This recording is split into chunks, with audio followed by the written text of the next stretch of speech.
¿Alguna vez te has preguntado cómo será el tiempo más oscuro de la historia humana? La Biblia describe un período en el que el mundo entero será sacudido como nunca antes.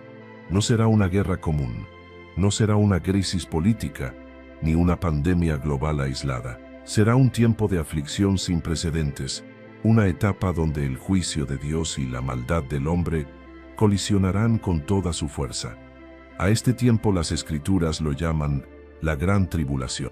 Jesús mismo dijo, en Mateo 24, 21, se narra porque habrá entonces gran tribulación, cual no la ha habido desde el principio del mundo hasta ahora, ni la habrá.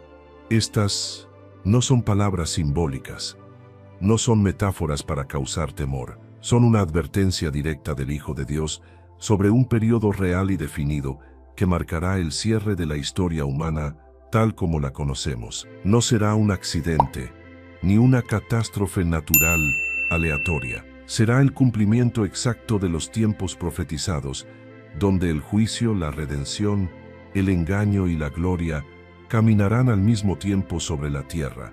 Durante este estudio bíblico, nos sumergiremos en lo que las Escrituras revelan sobre este evento. No nos basaremos en especulación ni en tradición, sino en el testimonio fiel de la palabra. ¿Qué sucederá? ¿Cuánto durará? ¿Quién estará en la tierra durante esos días? ¿Qué hará Dios en medio del caos? ¿Y cómo debemos prepararnos hoy?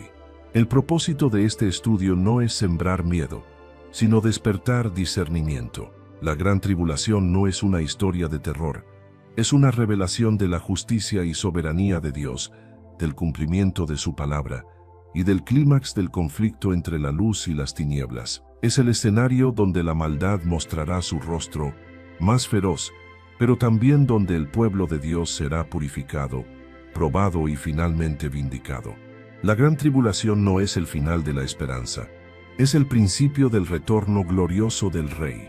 Y si hoy estamos leyendo estas palabras, no es por casualidad, es porque Dios está preparando a su iglesia para permanecer firme cuando tiemble la tierra. Bienvenido a este viaje profético. No estudiaremos el futuro para predecirlo, sino para vivir en obediencia, en fidelidad y en fuego, mientras se acerca. La gran tribulación no es un símbolo, ni un concepto flexible que puede adaptarse a cualquier temporada difícil. No es simplemente una manera poética de hablar del sufrimiento humano. Según la Biblia, será el periodo más oscuro, más intenso y más decisivo que la humanidad haya conocido. No se parecerá a ninguna guerra, ni a ninguna pandemia, ni a ninguna catástrofe pasada. Jesús mismo, con autoridad divina, este tiempo profetizado no fue una idea que surgió en el Nuevo Testamento. Ya en el Antiguo Testamento, el profeta Daniel recibió visiones detalladas de los últimos días. En Daniel 12:11 habrá tiempo de angustia, cual nunca fue desde que hubo gente hasta entonces. El lenguaje coincide perfectamente con las palabras de Jesús. No es un paralelo, es una confirmación. Dios, a través de diferentes profetas, advirtió con claridad que en los últimos días ocurriría un tiempo de aflicción mundial que excedería todo lo que la historia ha registrado. La gran tribulación será literal, no será una exageración teológica ni un periodo simbólico en el calendario de la historia espiritual. Será un tiempo de manifestación del juicio de Dios sobre un mundo que ha rechazado su misericordia, su verdad y su reino. Durante ese periodo, las naciones serán sacudidas, los sistemas humanos colapsarán, los que aún sigan al Cordero serán perseguidos, y los juicios descritos en Apocalipsis caerán progresivamente sobre la tierra.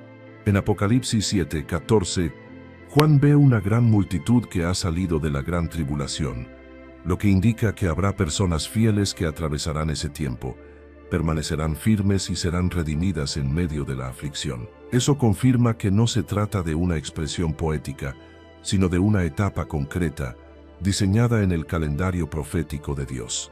La duración de este periodo, según Daniel 9 y Apocalipsis 11:13, será de 7 años en total, una semana profética, dividida en 2 mitades de 3 años y medio. Aunque la tribulación inicia con una falsa paz y un pacto con muchas naciones, será en la segunda mitad donde el juicio se intensificará. El anticristo se manifestará con todo su poder, y la fidelidad del pueblo de Dios será llevada al límite. Es a ese periodo que Jesús llama la gran tribulación, una segunda fase donde la maldad se desbordará, y el reino de Dios comenzará a sacudir todo lo que puede ser conmovido. Este tiempo será único e irrepetible. No habrá otro igual antes ni después. No será una tribulación más grande dentro de muchas, sino la tribulación final, la cúspide del conflicto entre el bien y el mal, entre la luz y las tinieblas. Será global, no localizada, será espiritual y también visible. Será física, política, moral, religiosa, climática y sobrenatural, y no será un castigo sin propósito. La gran tribulación tendrá como fin purificar, sacudir, llamar al arrepentimiento, quebrar la soberbia de las naciones y preparar el escenario para la manifestación gloriosa del Mesías. A lo largo de las Escrituras vemos que Dios no derrama juicio sin antes advertir. Él reveló los tiempos, describió las señales, nos dio una imagen completa, no para alimentar el miedo, sino para fortalecer la fe, para que su pueblo esté despierto, no dormido, para que se prepare, no se distraiga, para que afirme su corazón, no se turbe. La gran tribulación no es el fin de la esperanza, es el comienzo del cumplimiento definitivo. El sistema del mundo será quebrado, y la corona regresará al único digno de reinar. No habrá más oportunidades para jugar con la fe, no habrá margen para la tibieza. Solo habrá dos caminos: resistir con fidelidad al Cordero o someterse al sistema del anticristo. Y los que estén firmes en Cristo no serán consumidos por el fuego, serán purificados por él. La Iglesia debe conocer estas cosas no para huir, sino para despertar, no para esconderse, sino para prepararse, no para entrar en pánico, sino para vivir en santidad. Porque cuando comience el tiempo más oscuro, los fieles brillarán como antorchas, y entonces el mundo sabrá que el juicio ha comenzado, pero también que el reino de Dios está más cerca que nunca. Mateo 24, 15, 21. Se narra, por tanto, cuando veáis en el lugar santo la abominación desoladora de que habló el profeta Daniel, entonces habrá gran tribulación.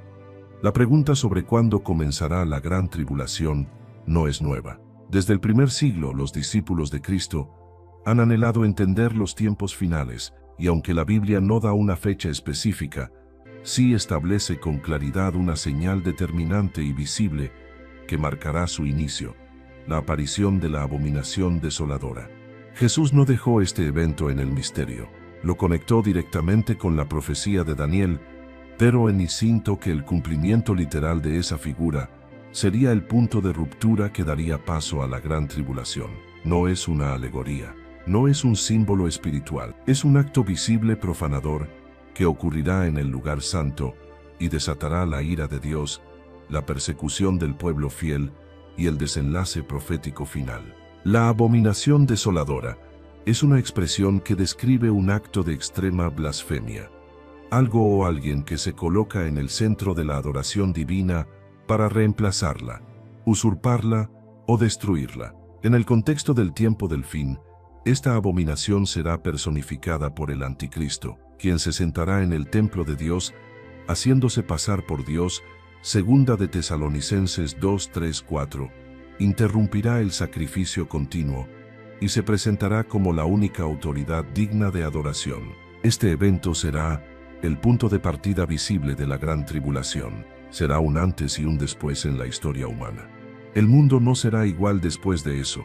Desde ese momento comenzará la etapa más intensa de juicio, engaño, guerra espiritual, persecución y colapso global que haya existido.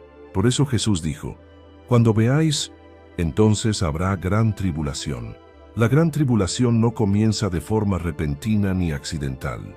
Comienza con una señal específica, y Jesús la reveló para que sus discípulos no fueran tomados por sorpresa, porque Dios no actúa sin antes anunciar sus planes. La profecía no es para entretener, sino para preparar.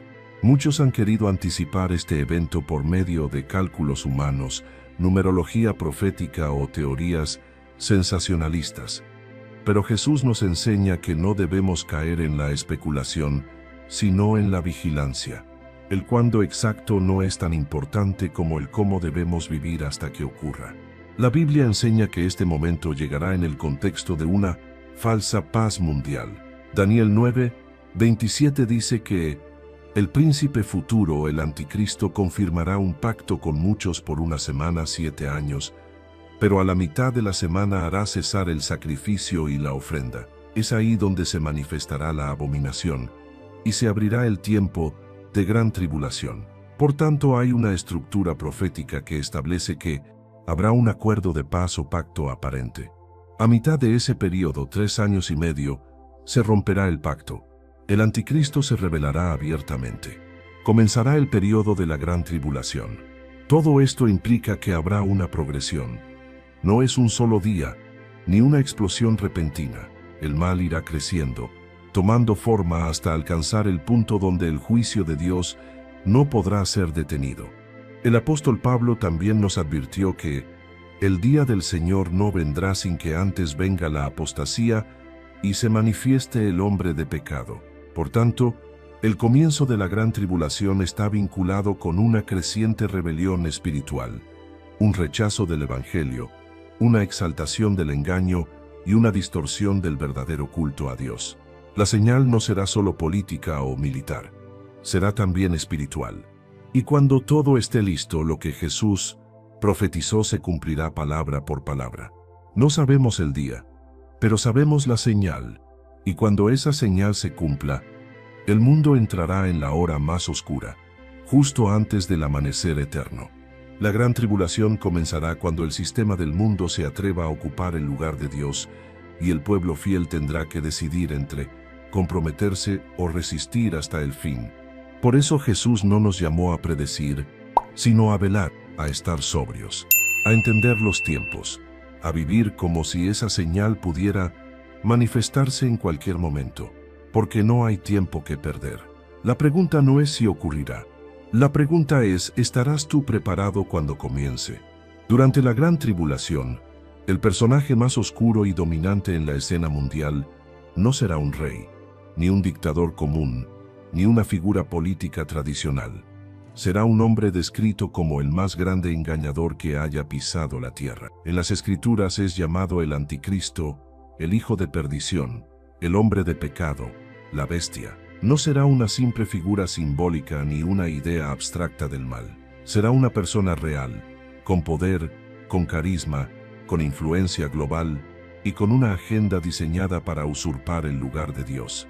El apóstol Pablo lo presenta con claridad en 2 de Tesalonicenses 2:3-4. No os engañen en ninguna manera, porque no vendrá sin que antes venga la apostasía, y se manifieste el hombre de pecado, el hijo de perdición, el cual se opone y se levanta contra todo lo que se llama Dios o es objeto de culto, tanto que se sienta en el templo de Dios como Dios, haciéndose pasar por Dios. Este individuo no será un ateo declarado, sino un imitador. No se presentará como enemigo de la religión, sino como su reemplazo. Él se exaltará por encima de toda adoración legítima y establecerá un culto mundial a sí mismo, tomando para sí la gloria que solo le pertenece a Cristo. Esta es la esencia del espíritu del anticristo: no negar a Dios abiertamente, sino suplantarlo, distorsionar su imagen, robar su lugar en el corazón de los hombres. Apocalipsis 13 revela la dimensión de su dominio. Este capítulo describe una bestia que surge del mar, con poder y autoridad otorgada por el dragón, Satanás. Esta bestia representa tanto al sistema mundial del tiempo final como a su líder visible. Recibirá adoración, tendrá control sobre la economía, la política y la religión. Hará que todos, grandes y pequeños, ricos y pobres, libres y esclavos, reciban una marca en la mano o en la frente, la famosa marca de la bestia, como señal de lealtad y condición para participar en el comercio y la vida pública. El anticristo no gobernará solo, tendrá un aliado profético conocido como el falso profeta, que promoverá su adoración, hará señales y convencerá al mundo de que este hombre es divino. Juntos formarán un sistema global de engaño, poder y persecución. No habrá neutralidad. El mundo entero será dividido, los que adoren a la bestia y los que sean fieles al Cordero. El engaño será tan fuerte que Jesús advirtió. En Mateo 24. Se narra: se levantarán falsos cristos y falsos profetas, y harán grandes señales y prodigios, de tal manera que engañarán, si fuere posible, aun a los escogidos. El poder del anticristo será temporal, pero muy real. Se le permitirá hacer guerra contra los santos y vencerlos. Esto no significa que les arrebate la fe, sino que tendrá autoridad para perseguir, encarcelar, matar y oprimir al pueblo fiel. Habrá mártires, habrá sufrimiento, pero también habrá victoria en medio del fuego, porque la victoria en este tiempo no se medirá por sobrevivir, sino por permanecer fieles hasta el fin. El sistema del anticristo será una imitación satánica del reino de Dios. Tendrá su propio Mesías, su profeta, su marca, su adoración, su unidad mundial, pero todo será falso. Será una estructura construida sobre el orgullo, la rebelión y el desprecio a Dios, pero no durará. Su juicio ya está escrito. Apocalipsis 19 nos muestra el desenlace. Cuando Cristo regrese, la bestia será apresada junto con el falso profeta, y ambos serán lanzados vivos al lago de fuego. El sistema del mundo caerá, y el verdadero rey tomará su lugar legítimo sobre todas las naciones. La manifestación del anticristo será la culminación del misterio de iniquidad que ha estado operando desde el principio. No será una sorpresa para los que velan, pero sí un golpe para los que han vivido sin discernimiento. El que no conoce la verdad se rendirá ante el engaño, pero los que estén llenos del Espíritu, firmes en la palabra, cubiertos por la sangre del Cordero, no doblarán sus rodillas. Este tiempo exige convicción. No habrá espacio para una fe superficial. No habrá lugar para los tibios. Solo aquellos que estén dispuestos a perderlo todo por Cristo serán capaces de resistir el sistema final de rebelión. El anticristo se manifestará, pero no gobernará para siempre, porque el verdadero Cristo ya viene en camino. Y cuando el cielo se abra, toda rodilla se doblará, y toda lengua confesará que solo Jesucristo es Señor. Durante la gran tribulación, Dios no permanecerá en silencio, aunque el anticristo reinará con engaño, y el mundo caerá en oscuridad espiritual y caos moral. El cielo no estará cruzado de brazos. La Biblia nos revela que en medio del juicio, Dios hablará, intervendrá, advertirá y sacudirá. Lo hará por medio de juicios progresivos, justos y santos, que se irán desatando en la tierra a través de 3 grandes series descritas en el libro de Apocalipsis: los 7 sellos, las 7 trompetas y las 7 copas de la ira.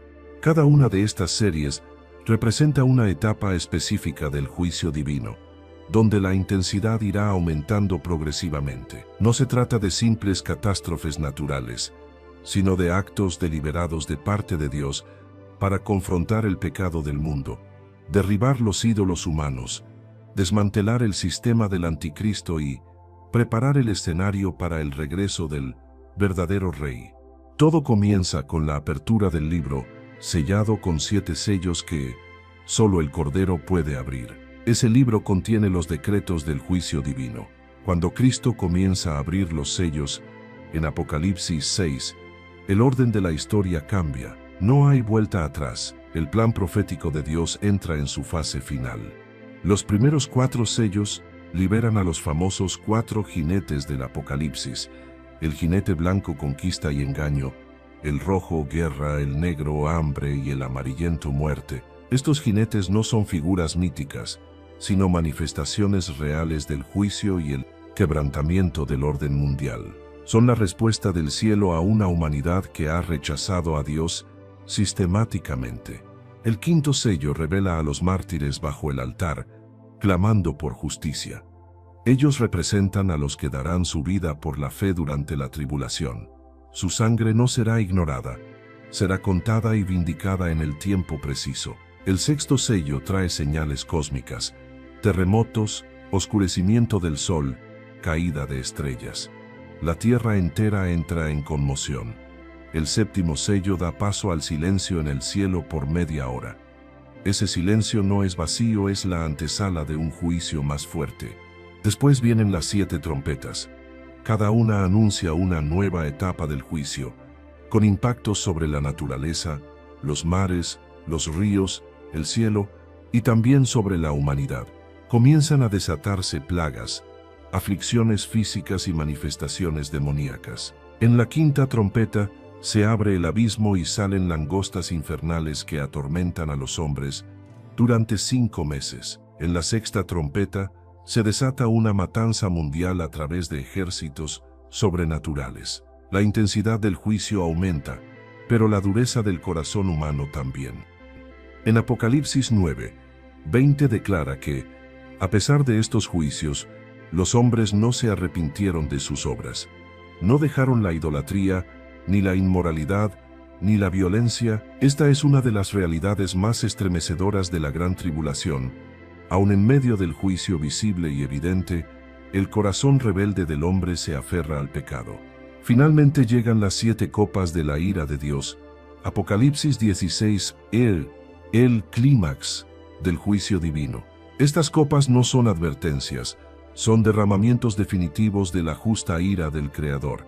Cada copa cae sobre la tierra con consecuencias catastróficas, llagas dolorosas, muerte en los mares, ríos convertidos en sangre, el sol quemando con fuego, tinieblas sobre el trono de la bestia, el secado del Éufrates, y finalmente un gran terremoto que divide ciudades, destruye montañas y hace caer enormes granizos sobre los hombres. Es la confrontación total de Dios contra el sistema del mundo. Estos juicios no son actos de crueldad, son respuestas justas a siglos de rebelión, blasfemia y rechazo. Cada uno está medido, determinado, controlado. No son descontrolados ni caprichosos. Son la expresión de la justicia perfecta de un Dios santo, que extendió su gracia durante siglos, pero cuya paciencia llegó a su límite cuando la maldad alcanzó su punto final. Es crucial entender que estos juicios no son para destruir por destruir, son también un llamado final al arrepentimiento. En medio del dolor, Dios sigue buscando corazones quebrantados. No todo juicio termina en condenación. Muchos serán salvos en medio de la tribulación, porque abrirán los ojos ante el colapso del mundo y clamarán al único que puede salvar, Cristo Jesús.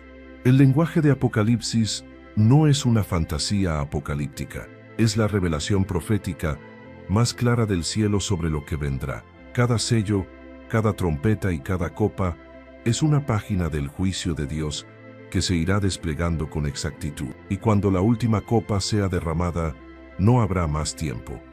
El Cordero regresará montado en un caballo blanco, con una espada en su boca y fuego en sus ojos. Entonces, el juicio se acabará y comenzará el reino. La gran tribulación no será solo el reinado del mal, será también la exaltación de la justicia. Y aunque los juicios asustan, también confirman que Dios no ha perdido el control. Él sigue gobernando desde su trono, y lo que hoy parece inamovible, mañana será sacudido por su palabra. Los que conocen esto no viven en temor, viven preparados, porque saben que aunque la tierra tiemble y el juicio se acerque, el Señor ya venció y el tiempo de su victoria total se está acercando. Durante la gran tribulación, ser fiel a Dios no será una opción cómoda, no será una fe de domingo, ni una creencia privada. Será una decisión radical, visible, desafiante y peligrosa. En el tiempo en que el mundo exija lealtad absoluta al sistema del anticristo y el engaño cubra las naciones como una sombra, aquellos que no doblen su rodilla ante la bestia serán considerados enemigos públicos. La fidelidad a Cristo será una amenaza para el sistema del mundo, y por eso será perseguida sin piedad. Jesús ya lo había advertido. Mateo 24:9. Se narra: entonces os entregarán a tribulación, y os matarán, y seréis aborrecidos de todas las naciones por causa de mi nombre. En Apocalipsis 13:7 confirma este escenario, y se le permitió hacer guerra contra los santos y vencerlos.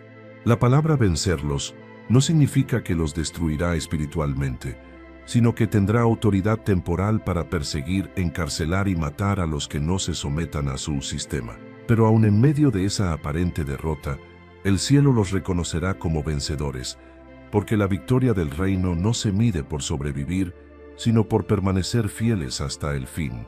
La persecución no será limitada a una región o a un grupo. Será global. La maquinaria religiosa, política y tecnológica estará alineada para identificar, marcar, controlar y eliminar a los que no acepten la marca de la bestia. Nadie podrá comprar ni vender sin esa marca, lo que significa que los santos serán excluidos del sistema económico, marginados, atacados, acusados de extremistas, enemigos del orden mundial y responsables del caos global. Esta persecución no será solo física, será también emocional, espiritual, social y mediática. Muchos serán traicionados por familiares, denunciados por conocidos, señalados por antiguos compañeros de fe que, bajo presión, apostatarán de la verdad. Jesús dijo, en Mateo 24:10, se narra: muchos tropezarán entonces, y se entregarán unos a otros, y unos a otros se aborrecerán. El precio de ser fiel en ese tiempo será alto. Habrá mártires, habrá cárceles, habrá tortura, habrá rechazo, pero también habrá una gracia sobrenatural sobre el remanente fiel. Espíritu Santo no abandonará a los suyos. Les dará poder para testificar, valentía para resistir, consuelo para soportar y una esperanza viva que ningún sistema podrá apagar. Apocalipsis 14:12 dice, aquí está la paciencia de los santos, los que guardan los mandamientos de Dios y la fe de Jesús. Esta es la descripción de los fieles en la gran tribulación. No se doblegan, no se renden, no se venden, guardan la palabra, guardan la fe, guardan la honra del Cordero. Aunque eso les cueste la vida, ellos ya han muerto al mundo y viven para la eternidad. También se menciona una gran multitud que sale de la gran tribulación, vestida con ropas blancas, lavadas en la sangre del Cordero. Ellos no negaron a Cristo, no buscaron salvar sus vidas, fueron fieles hasta la muerte, y ahora viven para siempre en su presencia. Esa multitud no es derrotada, es glorificada. En este tiempo, el testimonio cobrará un nuevo valor. No bastará con decir, soy cristiano. Habrá que demostrarlo con decisiones radicales, con una vida consagrada, con una disposición real a sufrir por amor a Cristo. La fidelidad dejará de ser un ideal y se convertirá en una línea que divide a los tibios de los verdaderos. Este escenario nos confronta hoy, porque si no somos capaces de ser fieles en tiempos de comodidad, ¿cómo resistiremos cuando la fidelidad implique perderlo todo? Si nos avergonzamos de Cristo ahora, ¿cómo lo confesaremos cuando confesarlo nos cueste la libertad o la vida?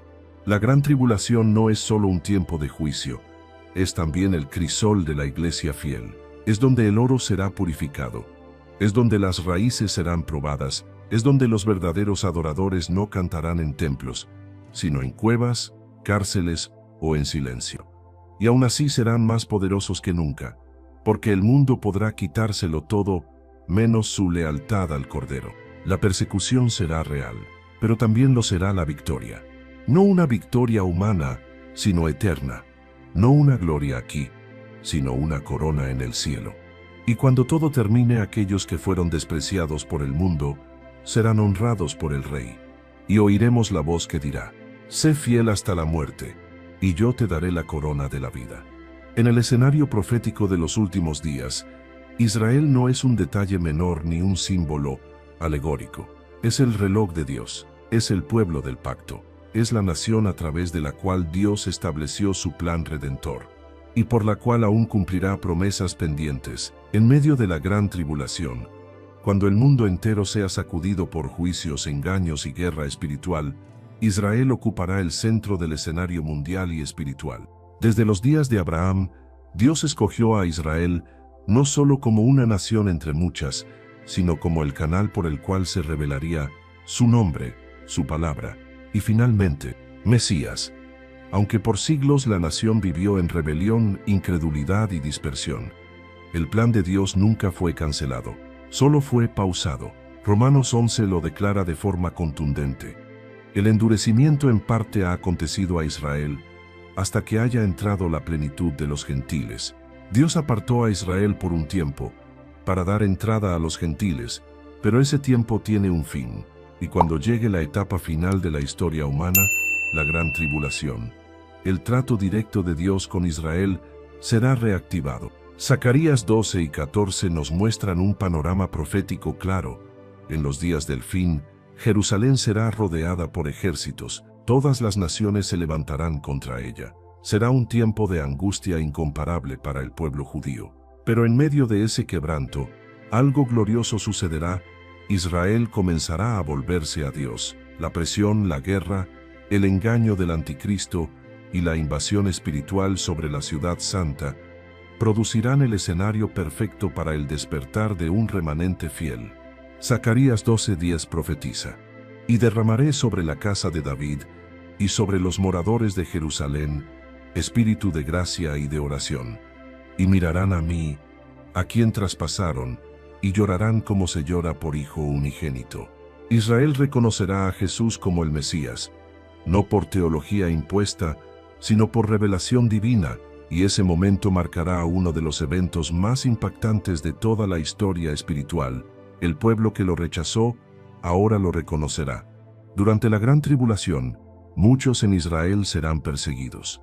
Apocalipsis 12 describe a una mujer símbolo de Israel que da a luz a un hijo varón, Cristo, y luego huye al desierto, donde es protegida por Dios por 1160 días, 3 años y medio. Allí será guardada sobrenaturalmente del dragón, Satanás, mientras se intensifica la guerra espiritual en los cielos. Esto revela que, aunque Israel será atacado violentamente, Dios preservará un remanente. El anticristo establecerá su dominio en Jerusalén, se sentará en el templo y profanará el lugar santo. Segunda de Tesalonicenses 2:4. Pero incluso desde allí, el Espíritu de Dios comenzará a abrir los ojos de muchos judíos, que hasta entonces habían estado velados espiritualmente. Se levantará una generación de testigos que proclamarán a Yeshua como el verdadero Mesías, en medio de persecución y engaño. Este será un cumplimiento parcial y poderoso de lo dicho en Romanos 11:26. Y luego todo Israel será salvo. Este despertar no significa que todos los judíos del mundo se convertirán al mismo tiempo. Significa que como nación, Israel volverá a reconocer su identidad espiritual y a aquel que por siglos ha sido rechazado. El quebranto de la tribulación preparará el corazón del pueblo para recibir al Rey que una vez crucificaron, y lo harán con llanto, con arrepentimiento, pero también con esperanza. Israel también será el epicentro del conflicto final. Apocalipsis 16 habla de Armagedón, una concentración final de fuerzas demoníacas y militares en el valle de Megiddo, donde se reunirán para luchar contra el pueblo de Dios y contra el Mesías. Jerusalén será atacada, violada, partida en dos, Zacarías 14:2, pero el Mesías mismo descenderá para librarla. Zacarías 14:4 declara que sus pies se afirmarán sobre el monte de los olivos. No será una aparición simbólica, será una intervención gloriosa y literal. Cristo vendrá en defensa de su pueblo, y el cielo se abrirá en medio de la batalla. El rol de Israel durante la gran tribulación es crucial. Será una nación quebrantada, perseguida, despertada espiritualmente y finalmente redimida. El trato de Dios con su pueblo no terminó en el exilio ni en la cruz. Terminará en la restauración, porque el Dios que prometió nunca quebrar su pacto con Abraham es el mismo que hoy vela sobre su cumplimiento. La gran tribulación será el fuego que purifique a Israel. Será la presión que lo haga clamar. Será el juicio que lo devuelva a la verdad. Y cuando los cielos se abran y vean al Hijo del Hombre viniendo con gloria, dirán con voz quebrantada pero gloriosa: «Bendito el que viene en el nombre del Señor». Durante la gran tribulación no solo se desatarán conflictos visibles en el plano físico, guerras, persecuciones, colapsos económicos y juicios naturales. También ocurrirá algo más profundo, más intenso y más trascendental. El velo que separa lo visible de lo invisible será rasgado, y el mundo espiritual operará de forma abierta y desatada tanto desde el cielo como desde las profundidades del infierno. Lo sobrenatural ya no estará escondido. Los hombres verán y experimentarán las fuerzas espirituales que por siglos han estado operando en lo oculto. Ángeles y demonios se moverán con mayor intensidad, cumpliendo los propósitos del reino de Dios o del reino de las tinieblas. Será una guerra abierta y sin disfraz entre lo divino y lo diabólico. Apocalipsis 9 revela uno de los momentos más impactantes en esta dimensión. El quinto ángel toca la trompeta, y se abre el pozo del abismo. De allí salen langostas con poder para atormentar a los hombres durante 5 meses. No son insectos comunes, son seres demoníacos, con forma aterradora, con coronas, rostros humanos, cabello de mujer, dientes de león, y alas que suenan como carros de guerra. Tienen un rey sobre ellos, llamado en hebreo Abadón y en griego Apolión, que significa el destructor. Esta es una manifestación directa del infierno sobre la tierra. No es alegoría, es realidad espiritual abierta. En la sexta trompeta, 4 ángeles caídos que estaban atados en el gran río Eufrates son desatados, y conducen un ejército de 200 millones de jinetes sobrenaturales que matan a la tercera parte de la humanidad. Se habla de fuego, humo y azufre que sale de sus bocas. Todo esto nos muestra que el infierno no se quedará esperando. En la gran tribulación, el reino de las tinieblas atacará con toda su furia, sabiendo que le queda poco tiempo. Pero no solo el infierno estará activo, el cielo también intervendrá poderosamente. Ángeles de Dios ejecutarán juicios. Uno de ellos lanza fuego al mundo desde el altar. Otro derrama copas sobre las naciones. En Apocalipsis 7, 4 ángeles detienen los vientos para que no sople sobre la tierra hasta que los siervos de Dios sean sellados. En Apocalipsis 10, un ángel poderoso desciende del cielo con un arco iris sobre su cabeza y un librito abierto en su mano. Apocalipsis 14 presenta a 3 ángeles que proclaman mensajes proféticos a toda la humanidad. El primero anuncia el juicio, el segundo proclama la caída de Babilonia y el tercero advierte contra recibir la marca de la bestia.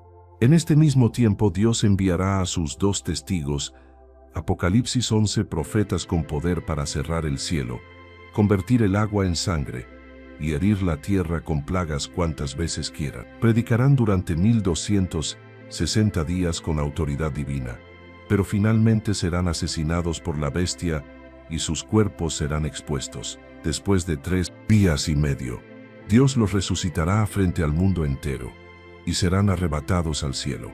Esta escena muestra la confrontación directa entre la voz del cielo y el odio del sistema del anticristo. También habrá una gran batalla en los cielos. Apocalipsis 12 declara que Miguel y sus ángeles lucharán contra el dragón, Satanás y los suyos. Esta guerra no será simbólica.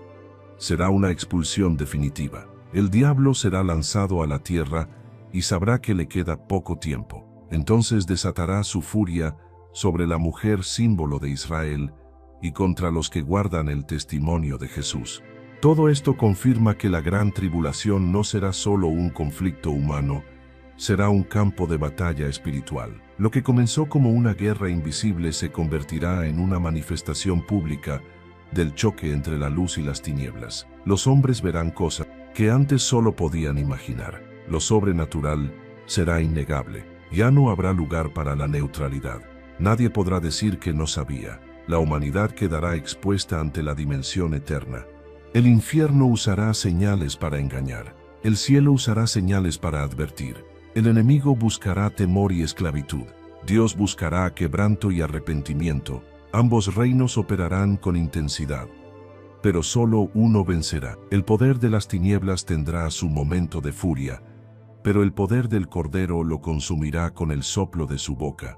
En la gran tribulación, los sentidos naturales no serán suficientes. El discernimiento espiritual será vital. Quien no conozca la verdad será arrastrado por el engaño. Pero quienes hayan permanecido en la palabra, en la oración, en el fuego del Espíritu, sabrán distinguir entre lo verdadero y lo falso, entre la gloria de Dios y la imitación del diablo. El mundo espiritual se abrirá como nunca antes. Ángeles actuarán con juicio y salvación. Demonios atacarán con destrucción y mentira. El infierno rugirá, el cielo hablará, y al final, el Rey de Gloria descenderá, vencerá al dragón y reinará con vara de hierro sobre todas las naciones. En medio del caos, la oscuridad espiritual, los juicios divinos y el poder del anticristo desatado sobre el mundo, muchos podrían pensar que la obra del Evangelio se detendrá. Sin embargo, la Biblia revela lo contrario. En el mismo escenario de mayor aflicción sobre la humanidad, el Evangelio del Reino será predicado con poder, autoridad y alcance global. La gran tribulación no será solo un tiempo de juicio, será también un tiempo de misericordia, cosecha y redención. Jesús dijo en Mateo 24:14, y será predicado este Evangelio del Reino en todo el mundo, para testimonio a todas las naciones, y entonces vendrá el fin. Esta palabra no tiene excepción. El contexto en el que Jesús la pronuncia es el mismo discurso donde anuncia guerras, pestes, terremotos y persecución. Y aún así, afirma con poder que el mensaje del reino no será silenciado, sino que llegará a todas las naciones antes del fin. Durante la gran tribulación, Dios usará instrumentos específicos para llevar su mensaje a los confines del mundo. Apocalipsis 7 nos muestra a 144,000 siervos sellados, 12,000 de cada tribu de Israel. Ellos no son ángeles, ni representantes simbólicos, sino judíos redimidos y apartados por Dios, marcados con su sello y comisionados para llevar el testimonio del Cordero a las naciones. Estos mensajeros serán intocables mientras dure su misión. No predicarán una religión, sino al Mesías. No llevarán doctrinas humanas, sino el poder del Evangelio verdadero. La evidencia de su impacto está en Apocalipsis 7, 9, 10, donde Juan ve una gran multitud que nadie podía contar, de todas las naciones, tribus, pueblos y lenguas, delante del trono, con vestiduras blancas y palmas en las manos. ¿Quiénes son? Son los que han salido de la gran tribulación y han lavado sus ropas en la sangre del Cordero. Esto significa que durante ese periodo, millones de personas se volverán a Cristo, incluso en medio del sufrimiento, de la persecución y del terror global. No serán convertidos por el temor, sino por la verdad revelada. El Evangelio seguirá siendo la única luz verdadera en medio de la oscuridad mundial. Pero los 144,000 no serán los únicos testigos. Apocalipsis 11 nos presenta a los dos testigos, profetas de Dios que predicarán en Jerusalén durante 1160 días. Tendrán poder para cerrar los cielos, para hacer descender fuego, para herir la tierra con plagas. Pero más allá de sus señales, lo que los define será su mensaje: llamar al arrepentimiento, proclamar la verdad, denunciar el pecado y anunciar el regreso del Rey. Cuando terminen su testimonio, serán asesinados por la bestia, pero al tercer día serán resucitados y arrebatados al cielo frente a los ojos del mundo entero. Su muerte será celebrada por los impíos, pero su resurrección traerá temor y gloria al nombre del Señor. Además, Apocalipsis 14, 6 describe un hecho único en toda la Biblia. Vi volar por en medio del cielo a otro ángel, que tenía el Evangelio eterno para predicarlo a los moradores de la tierra. Dios enviará a un ángel literal con el Evangelio eterno, proclamando con voz fuerte: temed a Dios y dadle gloria, porque la hora de su juicio ha llegado. Esta predicación no será alegórica ni oculta, será visible, global, clara, directa. El cielo no permitirá que ninguna nación quede sin testimonio. No habrá excusas, no habrá rincón sin advertencia. En medio de los juicios, el Evangelio será el único mensaje que traerá vida, perdón, verdad y salvación. Mientras el anticristo impone su marca, el Evangelio llamará a seguir al Cordero. Mientras el mundo se llena de tinieblas, el Evangelio brillará con más fuerza. Mientras muchos niegan la fe, otros miles la abrazarán con todo el corazón, aún sabiendo que puede costarles la vida. Dios demostrará que ni el infierno, ni los sellos, ni las trompetas, ni las copas, ni la persecución, ni la muerte misma podrán detener su propósito eterno de redención. El Evangelio no será silenciado, será exaltado. En el tiempo de mayor oscuridad espiritual, Dios levantará una cosecha gloriosa que ningún demonio podrá impedir. La gran tribulación no será el fracaso del Evangelio, será su confirmación. Será la muestra definitiva de que el mensaje de la cruz es más fuerte que el sistema del mundo. Será el escenario donde el trigo y la cizaña quedarán expuestos y donde el Cordero será glorificado incluso en medio del juicio. Los que acepten el mensaje del Evangelio en ese tiempo no serán religiosos, serán radicales. No vivirán por cultura, vivirán por fe. Y muchos pagarán con su sangre, pero recibirán la corona de la vida. Porque aunque la tierra tiemble y el mundo se desmorone, la palabra del Señor permanece para siempre. La gran tribulación no será un proceso indefinido, ni una aflicción sin término. Dios ha establecido con precisión su duración, su propósito y su desenlace. El periodo más oscuro de la humanidad tendrá un clímax profético y glorioso.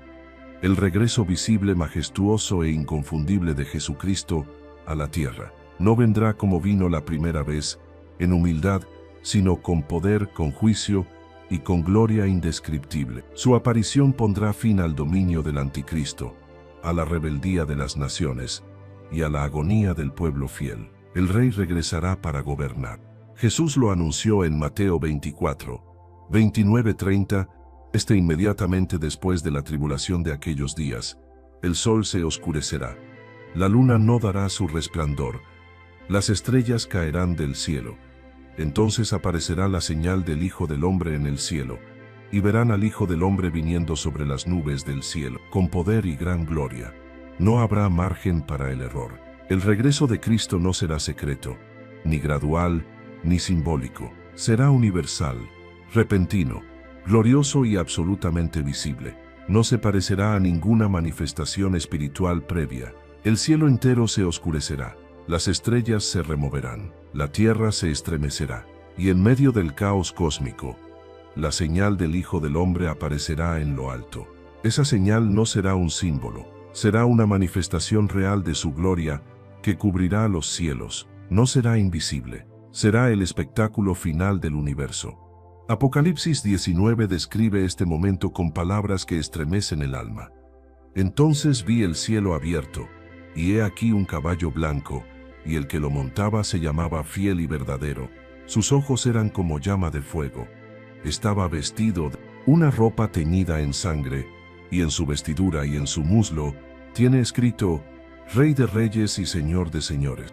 Este no es un Jesús suave, es el juez justo, el vencedor, el león de Judá, que viene a ejecutar la justicia de Dios sobre una tierra que ha desafiado su autoridad. No viene a predicar, viene a reinar. Este regreso no será una aparición espiritual en los corazones, será un evento literal donde Cristo descenderá con los ejércitos celestiales. Los ángeles lo acompañarán, sus santos estarán con él, y el mundo que adoró a la bestia y se embriagó con la mentira, será confrontado con la verdad absoluta. En ese momento el anticristo y el falso profeta serán capturados sin resistencia. Apocalipsis 19, 20 dice que ambos serán lanzados vivos al lago de fuego que arde con azufre. Su reinado terminará en un instante. Toda su propaganda, todo su poder, todo su control se desvanecerá con una sola palabra del rey. Porque el que viene no necesita ejércitos humanos ni armas físicas. Solo su presencia basta para derrumbar al sistema entero. Zacarías 14, 4 añade un detalle asombroso.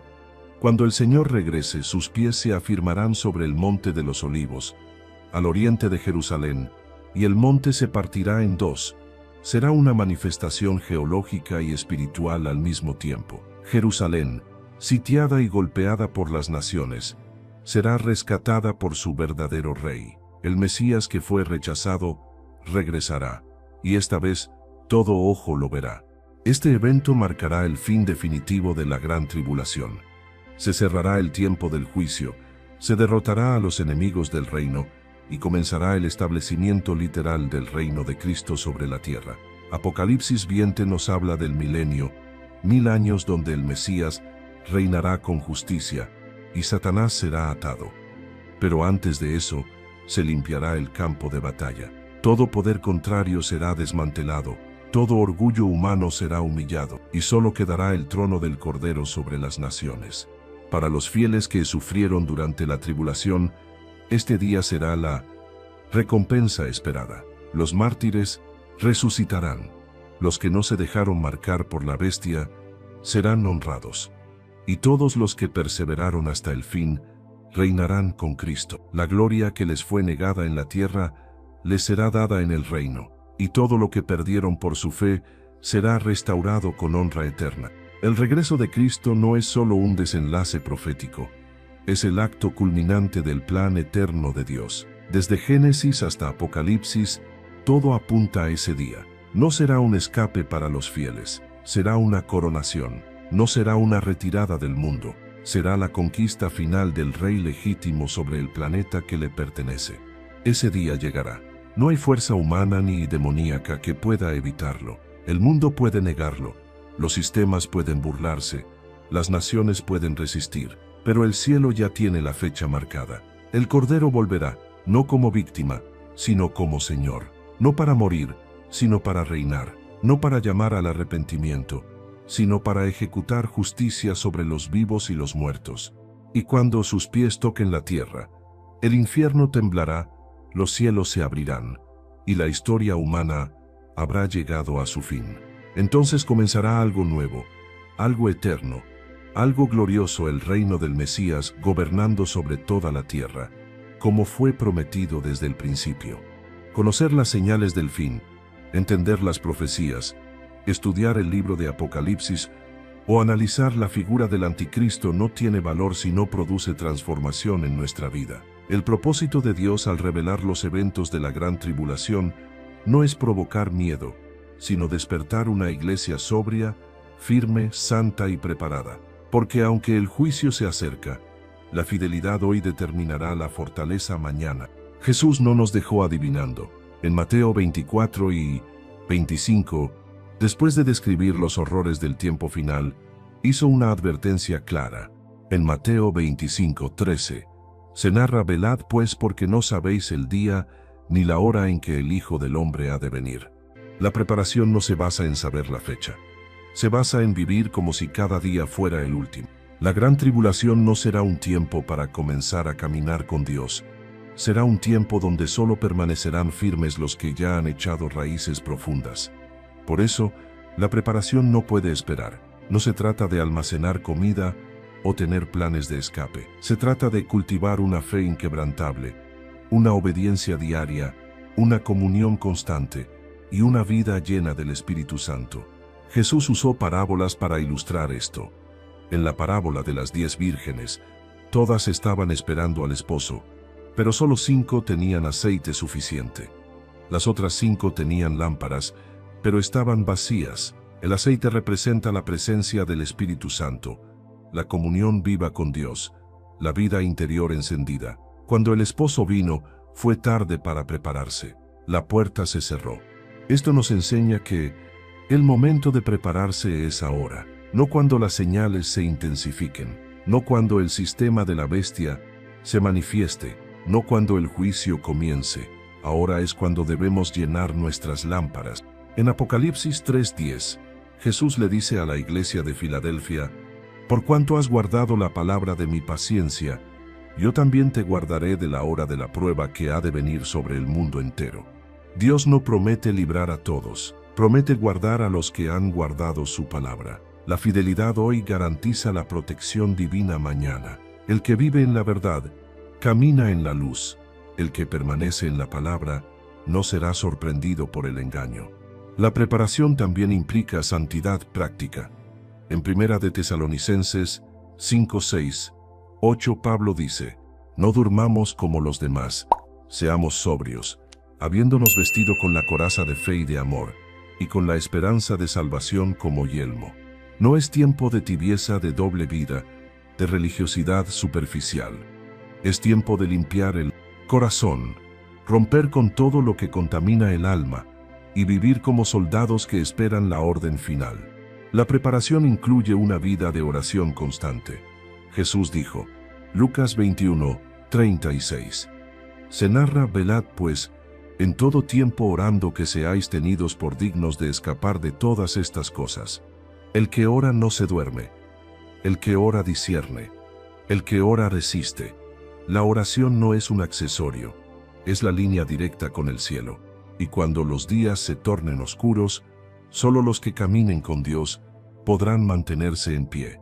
Además, prepararse significa desapegarse del sistema del mundo. No se puede servir a Dios y a las riquezas. No se puede amar la verdad y amar el pecado al mismo tiempo.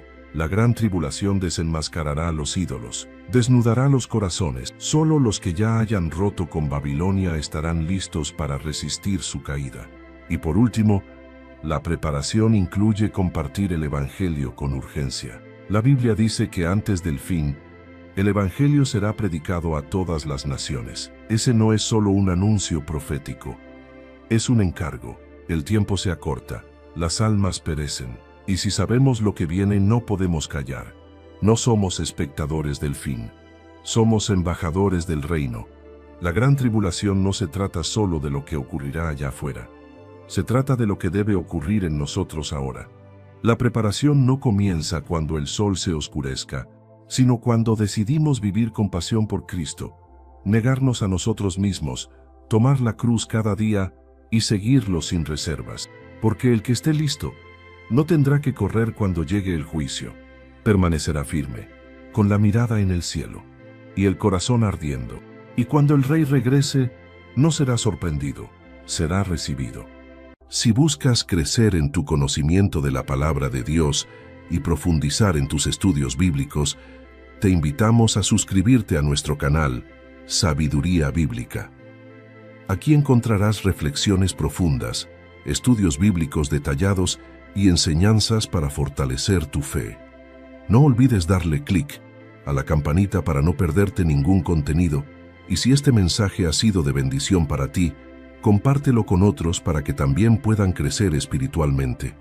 Únete a nuestra comunidad y sigue avanzando en tu caminar con Dios.